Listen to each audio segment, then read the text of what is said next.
Yeah. All right. You want to introduce yourself before we start?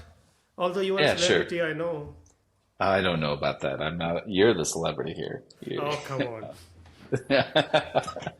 I'm Ron Gant. I'm a health and safety professional, whatever that means. For in this industry for about 20 years, a little over 20 years, and I work for a company called Yonder. We are a data center lease provider. So that's me in a nutshell. I don't know. And I live in California, Los Angeles, with my lovely wife and two dogs. So that's me. It's fascinating every time you ask an American person to introduce themselves, without missing, they have to say that they are from United States. Without missing. I've seen this theme repeating consistently. I don't know. It's fascinating, actually. America, USA, USA. You're such a Greatest Trump country on man, earth. Just Ron. You're ask such a us. Trump man. No, I would venture to guess it's safe to say on this podcast that no, I'm not.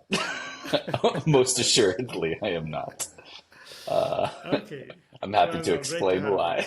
That might No, that's that might fine. be a different podcast. No, no, actually, it would be good because, yeah, no, never mind. But we were just discussing, deviating from it, but we were discussing the idea of what keeps you so passionate about writing a book or a PhD. You said something very powerful, Hmm. and maybe it's worth repeating that, and then we'll build on that as we go. Yeah. What you Yeah. just for So background, you're in the way, you're in between doing your PhD at the moment. You're already finishing, as you said, and I've just released a book. hopefully, So it'd be interesting to hear what was the biggest realization in this journey, Ron? yeah. No, and for me, the biggest takeaway, the part I think that's going to have the biggest meaning is this is one of the few things in my life that I've really allowed myself to do just for me, and I'm going to accomplish just for me on my own terms, and again on my own terms in air quotes because nothing is truly on. I don't believe anything's on any individual's terms. We're always connected to other people and other things, um, but this has encompassed so much of my life and has shaped so much of my life and been shaped by so much of my life. Um, it's been a constant through so many different seasons of my life, and to be at the end where I'm finishing it for the main reason is because I want to finish it. Um, it's it's a good feeling, to me, it feels it's something I can be proud of, which I don't have a lot of things like that I do just for that purpose. Yeah. Yeah, as I said to you, Ron, I mean, I approached a publisher when I was starting my book, and the first question asked was, "Who are your audiences?" And I said, "It's myself. I am the Mm, audience for the book, and I don't really know, and I honestly don't really care how many copies are sold. I think the important thing is to be satisfied with what you write, and it can't be until you write it for yourself, until what you genuinely believe yeah. in." And you were about to say Do something, and you I said, do "Let's." it's recorded. Well, I was going to ask you this question because as you were writing the book, do you find that because the part of it is like you said, that you had something you wanted to say, but as you wrote it, did you find that A, what you wanted to say, and then maybe B, ultimately part of you also changed and shifted and morphed as you went through the process? Oh, radically, Mm. radically, yes. Do you want to hear that? I do actually. I would love to hear that story. I don't, Yeah, yeah, I yeah. don't know if you want to No, share it. I absolutely. I mean, this is a great question you've asked because I when I look back, and thinking has evolved so much from there. It was the idea that the book is about the Costa Concordia accident, But gradually, as I started to write it, it became less and less about Concordia, less and less about the captain of the ship, and more about my own transformation. And one of the things I realized, Ron, was that at the end of the day, it's a point of view. And if people don't get it, then it's so difficult to understand what learning means.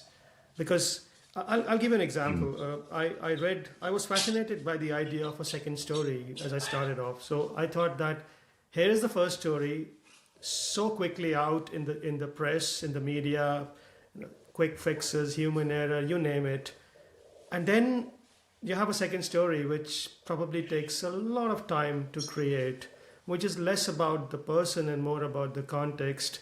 It's less about solutions and more about understanding the problems and so on. But what I realized in those few years, and particularly after doing so many workshops one after another, was that at the end of it, it doesn't matter whether it's a first story or a second story. It's still very much a quest for certainty and control. It's fascinating when people hear that, okay, so what was your learning from this accident? Okay, this thing failed, accountability failed, procedures did not work, the lifeboat did not lower as intended, the captain ran away from the ship. Great questions, great points. We are shifting the blame from one entity to another. But the point is, what is your learning? What did you take away from that moment? The captain left the ship. So what? What does that mean to you? The lifeboat did not launch. What does that mean to you? Nobody spoke to the captain because the ship was, even when the ship was running, into the rocks. So what does that mean to you? And just listening to that side of the things and just trying to ingest and see that people will have different views on this. And it's okay to have your own view and you don't have to agree with mine. It's so difficult. It's so difficult. Yeah. Because the moment you have a view on something, you're so frustrated why another person doesn't see what I see. And we miss the point that, we are all different. We live our own belief systems and our own myths and our own subjectivity. So why should I get so frustrated when you don't see the world like I do? And that has been a big part of my journey. And this is why I'm so convinced that organizations don't learn, people learn, and people move. It's never the organizations. So yeah, Yeah. that's been I my love that. transformation. That's beautiful, and it really strikes up a lot of thoughts in me, because the way I see it is like you have this. I'm going to use the word fact, although I don't really know that that's the right word for it. This piece of information, like about what the captain did or something the ship did. But that piece of information doesn't exist in a vacuum. It connects to the individual who's hearing it, and that connects to everything that brought that individual to that situation, right? Which is a very unique story in unto itself. And so that interaction between the individual and their story and everything they bring to the table is going to create this sort of unique branching, like that's kind of the picture I have in my head is this sort of these branches that are spreading out in these really interesting non-linear ways.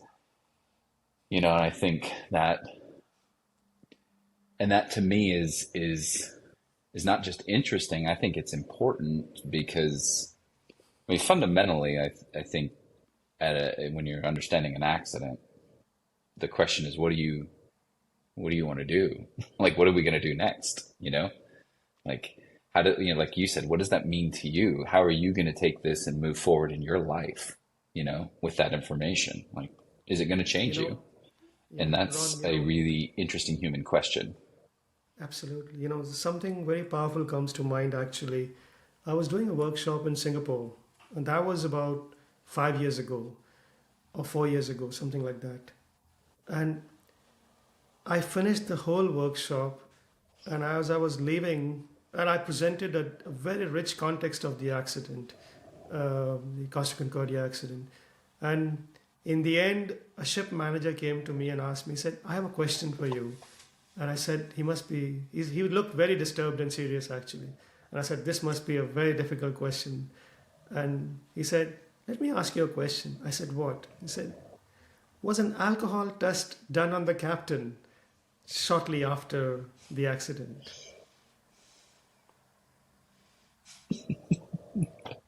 Okay. Interesting. Isn't it? Isn't it? Because Yeah. that's where his meaning came from. It doesn't matter, you have a rich context, you explain everything away, but that's where he found meaning in it. And that's Yeah. fascinating because if you don't answer that question, the rest of it means nothing at all. Because if I miss that out, that Yeah. means I've not done a thorough investigation. That bit I find That's so interesting. interesting. Yeah. And to me that there's a couple things that really that pop up and resonate as a result of that. Like, because the first thing I wonder is does that speak to some sort of concern or unmet need that he has relative to his life, his situation, his ship, even, or his organization, where he's seen that and that's a concern that he has, and that, and so really he's not responding to the accident. The accident's connecting with that unmet need, maybe, and again, we're speculating, but, um, and I think again, that to me is important because that, a phrase that pops up, I think comes from Sidney Decker, where he said to understand human error, you need to understand your reaction to human error. And I think this is part of it. You need to understand, like, you can use this as a way to understand yourself, understand, your experiences, which I think is a really radical way to think about accident investigation, if you think about it, because it's about understanding the accident, but no, it's another way, another lens to see yourself and your own life and how you're going to make sense of the world. And it's easy to dismiss that as a very myopic view of, hey, well, he should have been alcohol tested. But again, that's that individual's experience in that moment. And yes, if we don't meet that need, to your point, he's not going to be able to move forward. Oh, yes. You've lost your credibility Um, as an investigator if you don't answer that question. It's gone completely from that yeah, moment. yeah, yeah. But just Which I let's guess just build speaks on this. to, Sorry, go let's ahead. just build on this idea what you said, that it's not so much the reality out there, but your reaction to that reality. And I think that's such a great place to maybe build this up a little bit more, because typically your reaction is your myth, it's your belief, it's your instinct, it's your intuition. And I think people don't quite realize that, there is a little bit of a Greek and a little bit of a Christian and a little bit of a Hindu in all of us, because there's many ways in which people can react, and one way of reacting is seeing the world as a place where, well, seeing life, the purpose of life as following the word of God, which is a very Christian myth, that we must obey the word of the God. So all life is about rule following, rule compliance. Hopkins talks about mindful compliance, but that's a very Christian myth, which is the idea of following the rules. And if you didn't follow the rules, because the world is a perfect place and if the children of the God don't follow the rule, then your salvation is not guaranteed. So, what's your typical reaction? Did they follow the rule? Or did he actually follow the rule under safety management system about zero alcohol or whatever you want to call it? That's a Christian myth at work here. Mm. Then you have another myth, which is that life is all about. It's not about compliance. It's about defiance. So you defy authority. Um, you because you want to be the hero. You want to save the world. You want to save the world from being oppressed by the oppressor. And that's a very Greek myth or the Roman myth, that the purpose of life is to set ourselves free from the oppressor. That's the myth of defiance. And then you have another myth which is no, no, no, it's got nothing to do with compliance or defiance. The purpose of life is self realization, which is I want to know more about myself in the way I ask questions. And I think this is where you cannot escape from your stories. The stories that you create are all about, are telling me and you something about you. So the moment you ask a story about whether an alcohol test was done or not, tells me how deeply connected or disturbed you are because of alcoholism as a behavior. So Yeah. there's from those reactions you can build so much if you understand which myth do you belong to. And the trouble is that the world is not so neatly categorized into the Greek, the Roman, the Hindu, and the Christian anymore. There's a little bit of each of that in all of us, and it comes out in our instincts, in our intuitions actually. And I find that very fascinating to understand how how to help people learn and unlearn if you don't know that you're stuck in that Greek myth or that Roman myth or the Hindu myth forever. You never actually realize you stay there forever. You never learn anything. And I find it fascinating actually. Yeah. Yeah. Yeah. No, that's really interesting. And what pops in my head as you're saying that is it's this lovely visual from Kenneth Gergen and An Invitation to Social Construction, where he's talking about how we have different selves, that are very socially constructed, but in the moment, each of those is there, but it may not be, activated depending on the situation that you're in, right? So you're kind of maybe using kind of your analogy or the what you're talking about relative to myths. You have these different sort of myths that are connecting to different parts of our life, different aspects of our life, from our childhood to our education to our friend groups and things of that nature.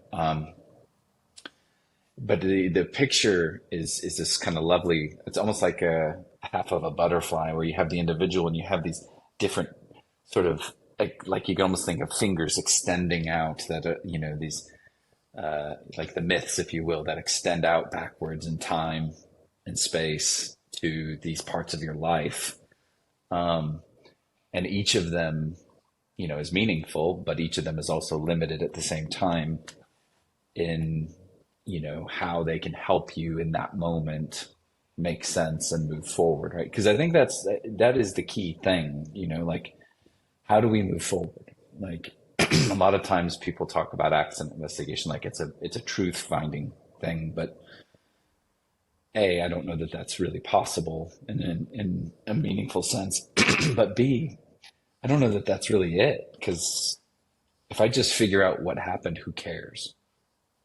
Right? If it doesn't help me know how to move forward in my life in a meaningful way, then why does that matter? It's akin to watching the History Channel on TV. It's like, oh, that's interesting, but like, who cares? Um, Yeah, yeah. and I like that.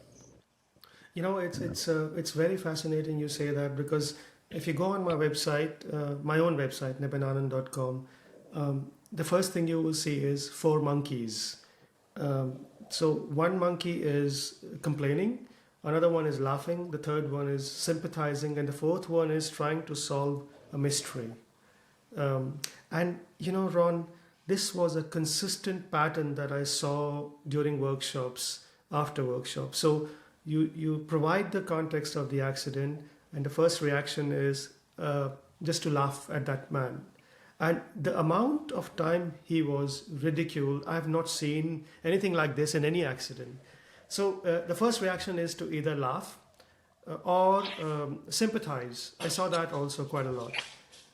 The third one is to curse, which is to blame, and the fourth one is to provide a solution.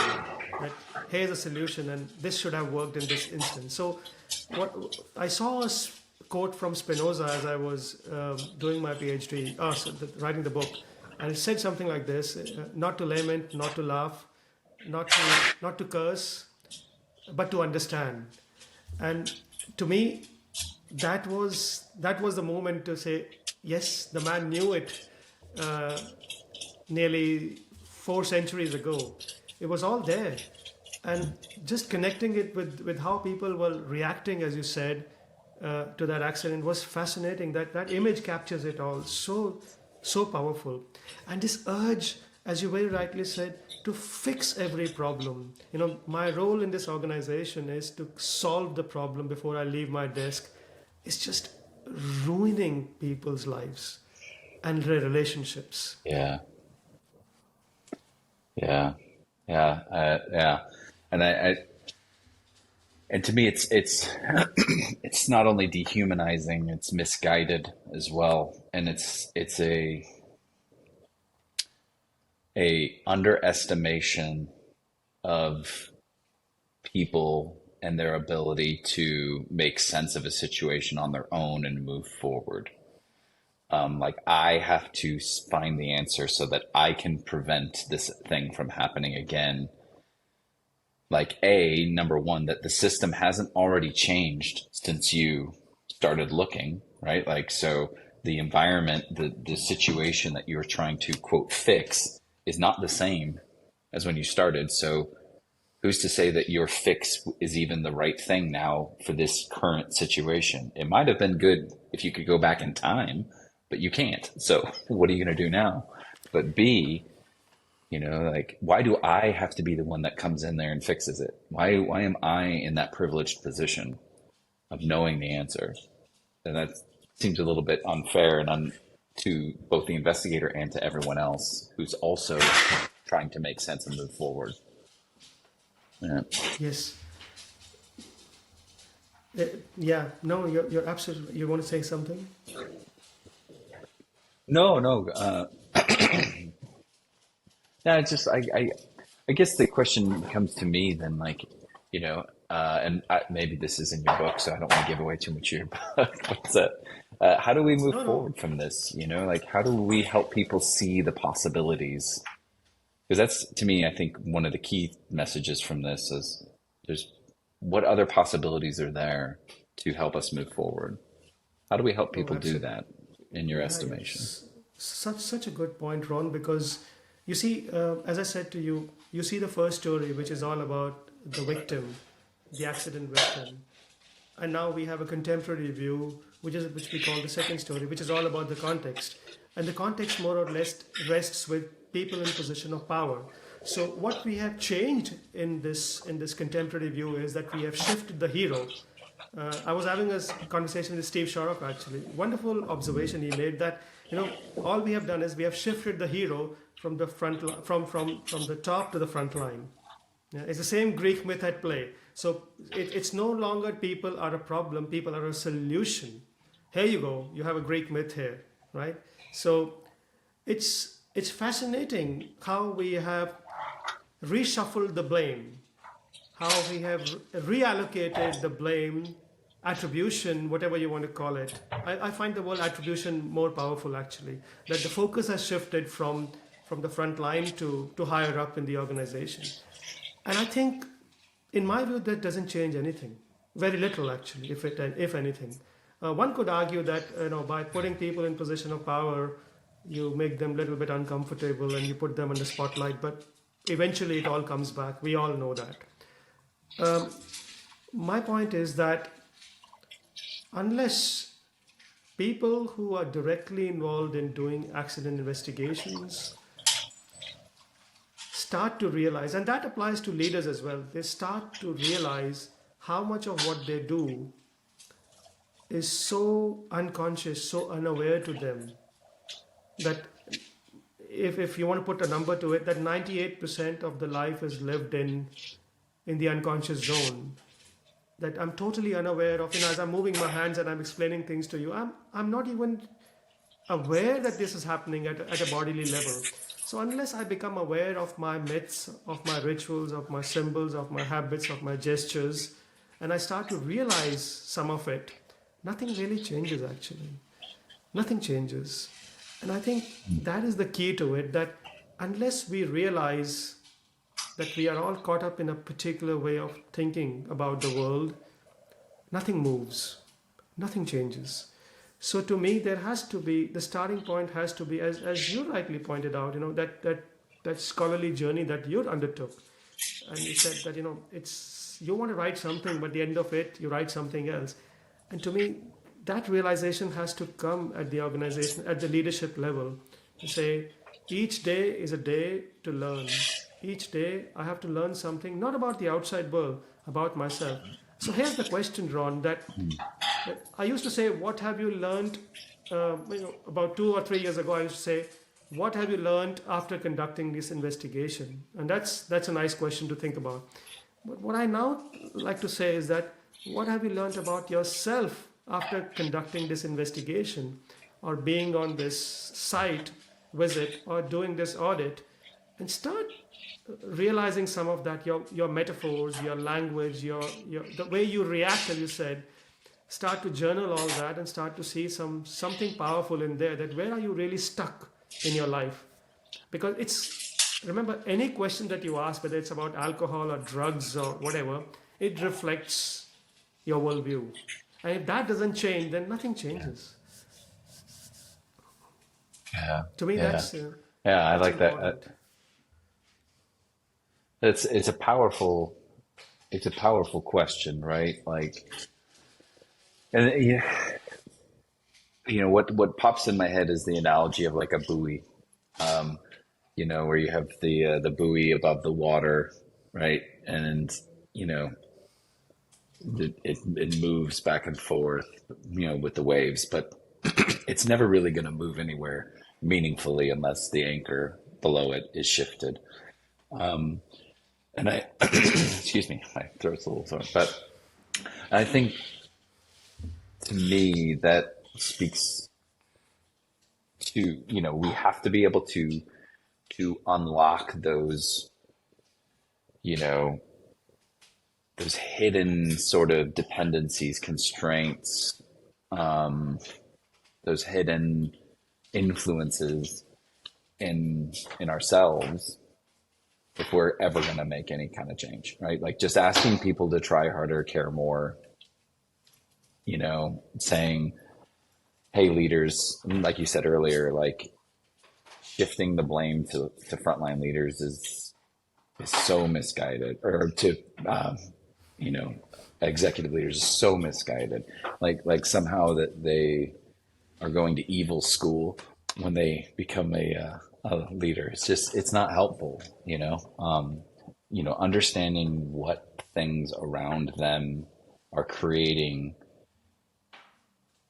dilemmas, bottlenecks, pressures, issues, like you said, those, how that accident can help them reflect on that and make a change. That to me is more powerful. And like, again, like what we're talking about spreads the goal of accident investigation in a really interesting and powerful way. It's no longer just, I want to prevent recurrence. It's, I want to enable learning, and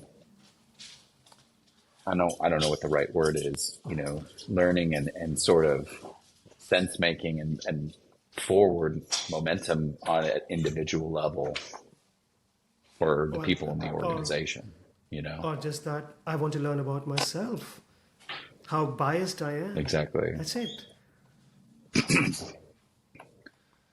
Well, and so that we can, and not in the sense of like, because I think bias, sometimes people can think, oh, well, that's negative. I'm so biased. I'm an idiot. And I don't, or that, people who are biased are idiots. I don't, and I know that's not what you mean, but I don't, to me, yeah, I have a perspective, and that perspective is shaped by where I came from and my experiences and my social situation and the environment I'm in, even in many cases.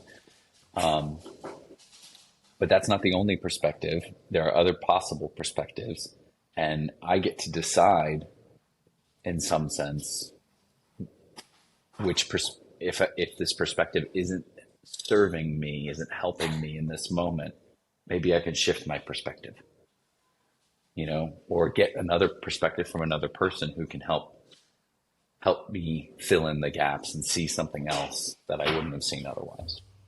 Yes, yes. Carl Jung puts it very, Yeah. very succinctly and very beautifully, actually. He says that if you do not make the unconscious conscious, it will direct your life and you will call it fate. It's so wonderful. Yeah. Yeah. Yeah. I love that. Well, and I think I mean, this flies in the face of the sort of traditional way that people think about human experience as like, I am in control. I am, I have the ability to master my circumstances. And the problem is there's some truth in that. Like I have agency, I have things I can do, but I also have, like you said, this huge portion that's like driving me. That's this inertia that comes from areas that are I could access, I could understand if I took time to reflect on them, but I don't often. We typically just act. We typically just do and expect that what happens is a result of who I am.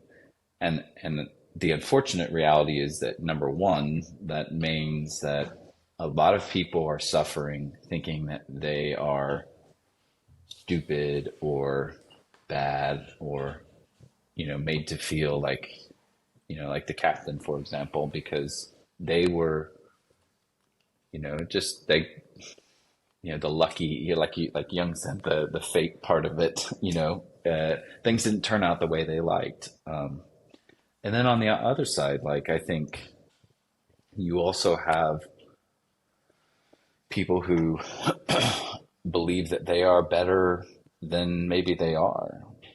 That they're more in control, and when things work out, they feel like it's because of who I am and not because of the contingent nature of the world around me.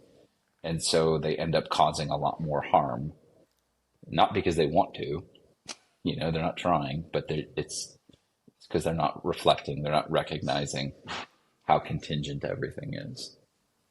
And that's It's the unfortunate, I same. think. Yeah, yeah. I mean, we look at the Hollywood myth, the superhero myth, which is, if you watch the movie Sully, it's exactly that. It's giving that attribution to one person. I actually dedicate a chapter to that, Ron, which is called the hero and the anti-hero myth, which is very much in our safety management systems. Every near miss report, when somebody finds something and we say, "Oh, excellent, well done," that's the typical reaction. And then when somebody does something wrong, you should have followed the rule. It's the same hero and the anti-hero myth. It's just blowing the protagonist of the report out of proportion. And the question is, what have I learned? Okay, somebody's excellent because they stopped a leak or detected a problem, but so what? So what? What have I learned? Nothing. We just hail the hero and we go back to work again. And yeah, so it's interesting that we never pay attention to those underlying myths. And this is why calling it a myth is so important, Ron, because if you call it science, people are seduced that, okay, we've found an event and you've learned from the event and you can close it and you can move on. So that's the quest for certainty. But the moment you call it a myth, because it's the mythical nature of reality, there is more to it. And that feeling that you have left that in analysis or report with the feeling that there is more to it keeps you humble and curious. That the truth that you found is still incomplete is such a good place to be in as a learning organization. That we come back to in a 6 months' time, it might have a different meaning. We go to another department and ask them, it's a different meaning. We go to the senior management, we ask them the question, it has a different meaning. So, or a client, it has a different meaning. So, why not live with the idea that whatever my truth is, it's still mythical in nature? And I find that very powerful when it comes to the evolving nature of learning. Mm. Yeah. And that makes sense, and I think the way I'm sort of making sense of that is this idea that accident investigation is a truth telling, truth finding sort of exercise or project is I think extraordinarily harmful. Um, like, the again, you talk about root cause and all that. Um, However, one of the challenges we have though is that in order to move forward, this is partly an individual experience. It also has to be a group experience because, as an organization, we are all collectively trying to achieve some sort of goal or a set of goals. So there has to be some way to synchronize, our our individual sense making into some sort of collective sense making. How do you how do you make sense of that? Like how do we turn this individual reflection into sort of a synchronized ish, harmonized maybe is a better word, collective sort of so we can move forward together, you know? And How this do is you think of that? such a great question, as one would expect from you. The idea is that the moment I become comfortable with the idea that you see things differently from me, and I know it sounds very counterintuitive, but you see, both of us see outside a window and we see reality differently, shaped by our experiences, but also shaped by our motivations. If you have a bonus attached to it, you will see it differently than I do. So the idea that we both look outside the window and see things differently actually brings people together. Because suddenly you start to become curious about what is it that you're seeing that I'm not seeing. Let's find out. And I think we do visual mapping on a whiteboard, and one of the things we find interesting is that the moment people start to realize that my reality is different from yours, my myth is different from yours, people actually start to ask questions. And it's so fascinating because as you dig deeper inside, there are very few differences. Very few. Very, very few, actually. And coming to some sort of a consensus by exploring our differences is a lot more powerful than starting off with rejecting another person's point of view. It's a different glue, it's a different synergy. Yeah. Yeah. Yeah, I like that, and so it speaks to a part of an accident investigation that is collective, right? So there's almost like these different transition points I could envision where you would have you know, a space for, okay, here's what we're finding. How does that connect with you individually? And people sort of have this reflective, experience on an individual level, but then there's a collective sharing and then at some point, okay, what do you think? Oh, that's interesting. What is your thing? Okay, and then we move forward from there. Yes. That's Because very it is different than I don't see that in root cause analysis. no, because see, the thing is that what we are fighting today is that my truth is better than yours, and we are trying to synthesize it somehow. And what that usually results in is in dominance and power. So it's when my truth combines with your truth, one has to be discarded. And that's the way we usually do it. But if you look at it another way, that my truth and your truth will only make a truth, not the truth, which will be a wider perspective on the truth, but never the complete truth, because the complete truth is always inaccessible, never accessible to anyone. The absolute truth is never Yeah. accessible to anyone. Otherwise, we'll stop learning that same day. So, why not become comfortable with the idea that, Ron, you have one story, I have one story. Together, we have a bigger story. And I think that's what makes us learn more from each other. And I think this move away from learning from objects, from equipment, from systems, how to get better at processes, is less effective than learning more about you as a person. I want to learn about you, Ron. I want to learn about how your journey during your PhD, your background has influenced you the way you are telling this narrative. Let's just explore that as opposed to mine. And the moment we become curious about that, I think that creates a glue in the organization, because at the end of the day, an organization is more about people than anything else. If people get this feeling that they can work together. Nothing is more powerful than that. Yeah.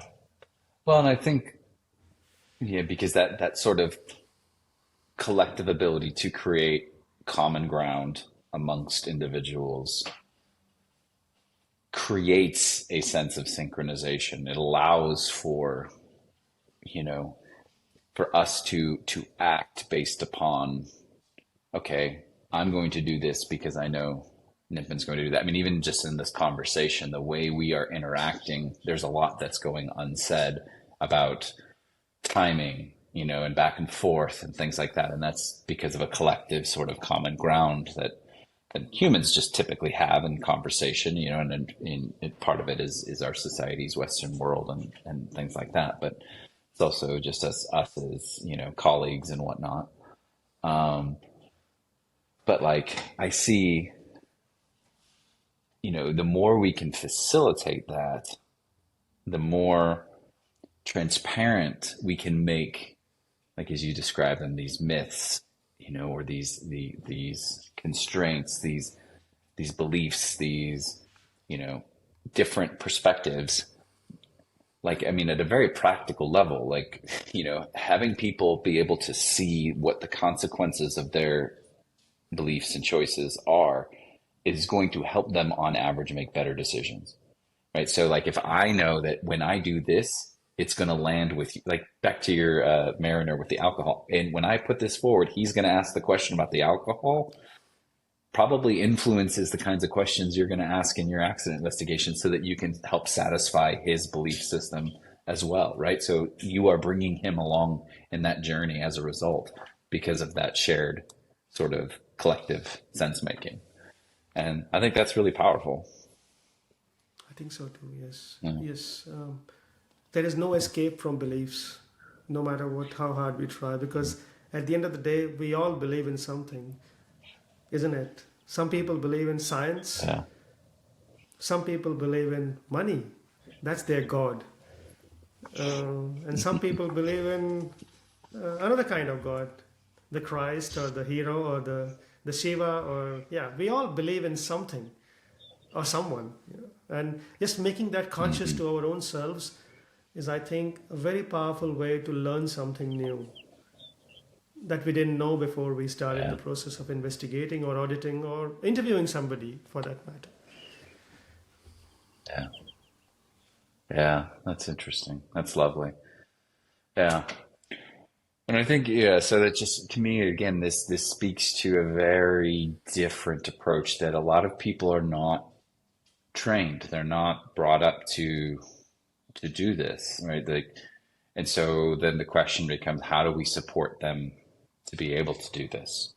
Both in terms of, the obvious is training, but also giving them space, right? Because this Yes. requires time, space, interactions that are not well supported right now in the organization. So, the final chapter of the book, uh, Ron actually talks about a methodology and a method to learn, to say what a learning oriented accident investigation should look like in practice. And Mm. the underlying framework or the underlying belief is that humans are fallible. People will always make mistakes. So the mistakes, it only looks like a mistakes from the outside, but the important thing is that today we have methods and methodologies that either go against the idea of managing error or discard that there is such a thing like error. But we are not there yet to accept human fallibility as a condition, or fallibility as a condition that all of existence is fallible. I don't like the word imperfect, because the moment you say imperfect means that there is something perfect in the frame of your mind. But when we say fallible, what we really mean is that because we have a body, and the body mind separation, or this whole person, we are bound to fall. through temptations, through vices, through habits, through the unconscious, that dictates most of our lives. And at one point, we will fall. And once an accident happens, which means somebody was fallible, how do you engage with this person? And until we get this right, that you have to embrace error, you have to embrace fallibility as a starting point, as a default. There is nothing you can learn from an accident, because there is one thing that is common that unites all of us as human beings, is that we are fallible. If we start from there, and then there is a framework, there are methods, there are tools to do that. But the important thing is, how do we create that? Where do we start from? And the starting point is that, Brené Brown calls it so beautifully, the gift of imperfection. And this is fallibility. And I think, yes, that's the underlying methodology and a method to embrace, to speak with Yeah. people in a way that they will engage with you, they will connect with you. And once they connect with you and they tell you stuff, I think then you can do something about it. At the moment, even the way in which we approach people and the way we ask questions, that terrifies them, absolutely terrifies them. So how can we ask questions that the people will actually? So I say it this way: ask and listen, so that the other person will listen and ask. And I think there's huge synergy in there.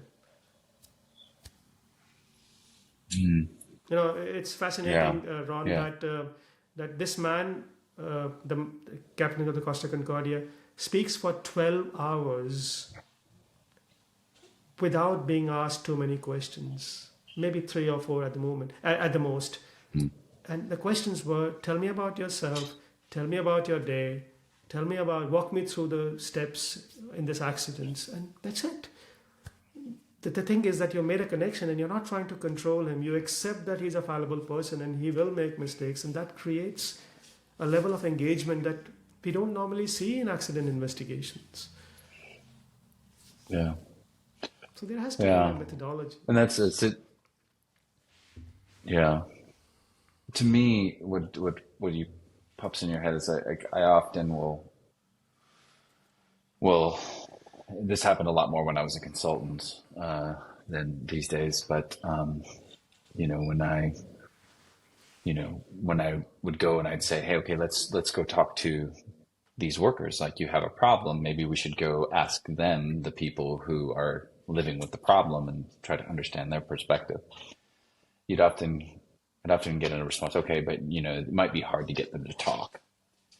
And I've never had that experience where and I don't think it's just me. Like, I don't think it's just like Ron's really good at asking questions. I think it's a function of, like you said, when I go in there, I go in there genuinely curious. I start with very basic, tell me what you do. Like, walk me through this work process. What do you do? How are you doing today? And coming from a place of understanding that these people are dealing with real world challenges every day. I mean, all work is messy, right? All work is difficult. All work implies problems that have to be solved every day. And so that overcoming of that is, like, to me, the ability to overcome that it's beautiful in some sense, honestly, is the word I would use, which is probably not a word a lot of people would use, but like, it's so human. It's so fundamental to who we are, and so being able to uncover that and have people share that with me is a really cool, unique experience. And so I find when you come with that mindset of, like, I know that you are struggling every day, probably in ways that you don't even understand. Tell me about it. People typically open up very quickly, and they're very, very honest. And it's humbling, but it's really, like you said, like, there are ways you can do this. It's doable. It just has to start with, I think, a sense of, these people have an experience that they are dealing with that I have no knowledge of, right? If you come in like, I'm just going to check a box or I'm going to confirm an existing belief, then you're going to, I think, hit a wall, unfortunately. So true, yes. And that we are all fallible. We will all fall one day. Gary Klein left me with a very beautiful thing to think about. I did a podcast with him some time ago. He said that, Nippin, do you know about mountaineering? And these are very skilled people, people who climb mountains, mountaineering. And he said that these people are very skilled, Nippin. But then what do you do when somebody who climbs mountains and he's an expert in climbing mountain gets old one day? Where do you take all that expertise with you? And I think that applies to every human being, that as much as in your mind you are technically very, very good at what you do, it's an embodied mind. The mind is in the body, and the body does not cooperate with the brain or with the mind. Then what are you going to do with that expertise? So you are fallible because all of existence is fallible. Nothing is perfect. How are you going to work that high skill work if your body doesn't cooperate with you? And my point really is this, that even at a very existential level, at a very basic level, we are imperfect. So understanding that brings a lot of humility and acceptance about another person. That if you see things differently, that's because of your uniqueness. It's not just fallibility, it's a uniqueness, actually. So appreciating that, I think, brings a lot of humility and bring a lot of learning, a lot of synergy between people. And at the end of the day, that's good learning, right? Yeah, yeah. And I think, fundamentally, as you've been saying throughout, and what you just said is like, it starts with you, right? It has to begin in you.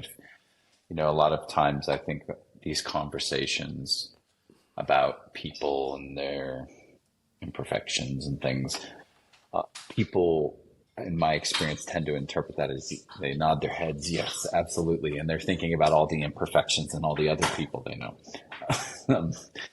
But like, no, start with, yourself. What are yours? Where are you? What are your beliefs? Where are your, what about you is coloring your perspective in one way versus another? And I think once you do that, then it frees you a little bit, which is interesting and somewhat surprising, I think, but it is a freeing thing to do in my experience. It's liberating. Yes, you're right. Absolutely. It's very liberating. It sets you free. Yes. Couldn't be a better word. Yes.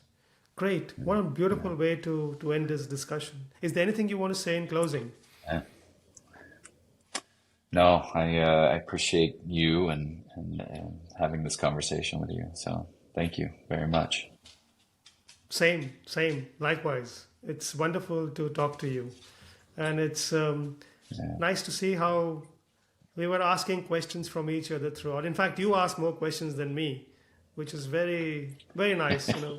Happens very rarely, by the way. So that was refreshing.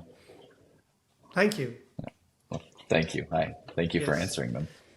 Yes. Well, if we leave each other thinking a little bit, I think that's a good thing. I'll just stop the conversation. Yes. Absolutely.